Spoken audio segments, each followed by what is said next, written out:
आमे आमर procurement 19 lakh metric ton है एवं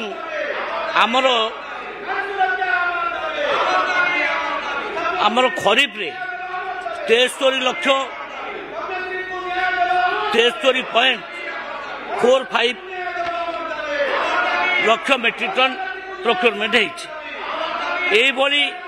आमे समुदाय 92 लाख मेट्रिक टन प्रोक्योरमेंट समुदाय कर 24% आउ तांकर सेकेंड जो प्रश्न है आमे चाउल जो प्रोक्योरमेंट कलु बा राइस प्रोडक्ट माने मिलर माने कले ताकू रखिलु कोठी ताकू एफसीआई नैछि।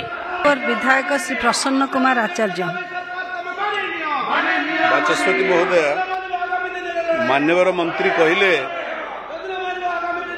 जे राज्यर जेतिकी कंजम्पशन चाउलर ता बाहर जो अधिका चाउल सेटा food corporation of India procure करी नउछि। आपण जानती जे जेतिकी चाउल धान सरकार संग्रह करती तार पर क्विंटल गोटे धानर चाउल उत्पादन हुए 68% चाउल उत्पादन हुए।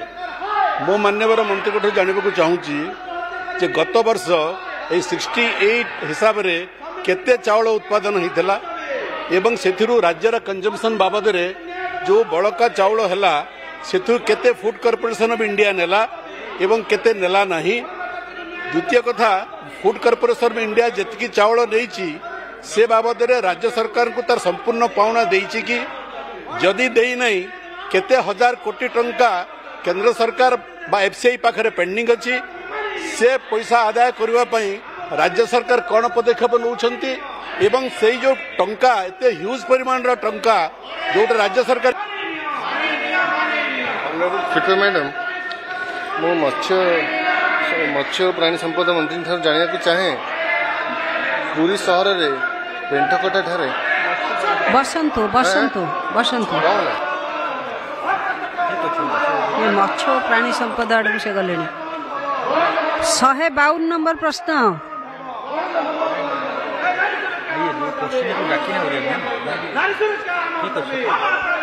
बसंतु आपण आर प्रश्न रे आपण कहिबे। माननीय प्रश्नकर्ता श्री प्रताप केशरी देव। बाचस्पति महोदय माननीय मंत्री जो कथा कहले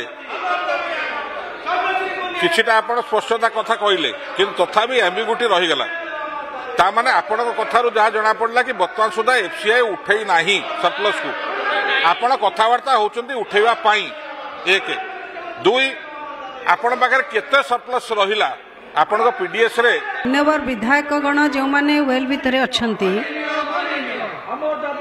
से मानकु मु अनुरोध करछि से माने निज स्थान को जानतु। मान्यवर जातीय कांग्रेस दलर नेता रामचंद्र काडाम महोदय को अनुरोध करुछि गृह रे श्रृंखला आनिबा पई आपण